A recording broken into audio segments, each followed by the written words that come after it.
বুধবার আগরতলার government dental কলেজের দ্বিতীয় বর্ষপূর্তি অনুষ্ঠান অনুষ্ঠিত হয় আগরতলার টাউন হলে। সেখানে উপস্থিত ছিলেন মুখ্যমন্ত্রী প্রফেসর ডক্টর মানিক সাহা সহ কলেজের ছাত্রছাত্রী ও ডাক্তাররা। অনুষ্ঠানে বক্তব্য রাখতে গিয়ে মুখ্যমন্ত্রী প্রফেসর ডক্টর মানিক সাহা বলেন, যখন রাজ্যে মেডিকেল ও ডেন্টাল কলেজ ছিল না তখন ডেন্টাল কলেজ তৈরি করার চিন্তা ভাবনা করতেন। তারপর রাজ্যে একটি মেডিকেল কলেজ স্থাপিত হয় এবং সেখানে ফ্যাকাল্টি হিসেবে নিযুক্ত হন তিনি। তখন তিনি চিন্তা ভাবনা করেন যে মেডিকেল কলেজের পাশে একটি ডেন্টাল কলেজ খোলা যায় কিনা। তারপর ধীরে ধীরে রাজ্যসভার সদস্য এবং পরবর্তী সময় মুখ্যমন্ত্রী পদে আসীন হন তিনি। তখন ডেন্টাল কলেজ তৈরি করার সম্পূর্ণ পরিকল্পনা গ্রহণ করে নেন। তারপর অধীর চেষ্টার মাধ্যমে তৈরি হয় ডেন্টাল কলেজ। তো একটা সবসময় একটা চেষ্টা ছিল যাতে ডেন্টাল কলেজ এখানে না হয়। মেডিকেল কলেজও ছিল না তখন, কিন্তু একটা প্রভিশন ছিল, এই প্রভিশন ইচ্ছে করলে ডেন্টাল কলেজ খোলা যায়। মেডিকেল কলেজ না থাকলেও কিছু ছিল, হবে কি হবে না সেটা পরে, কিন্তু ইচ্ছে ছিল।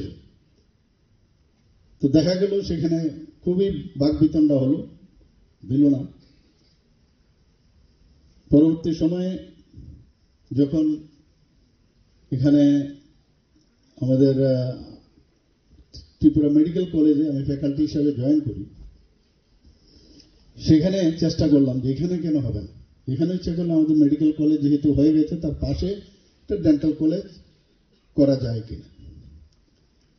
তা আমি ওনাদেরকে বললাম যে আপনারা এর জন্য প্রায় 7 থেকে 9 লাখ টাকা প্রথমে পাঠাতে হয়।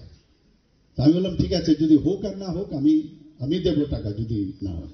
তো পাঠালো ওরা টাকা, সমস্ত ফর্ম ফিল আপ করে সেখানে পাঠানো হলো DCI, এবং তারও কিন্তু জায়গা আমরা দেখেছিলাম। তো ত্রিপুরা মেডিকেল কলেজে একটু অর্থনৈতিক একটু সমস্যা ছিল।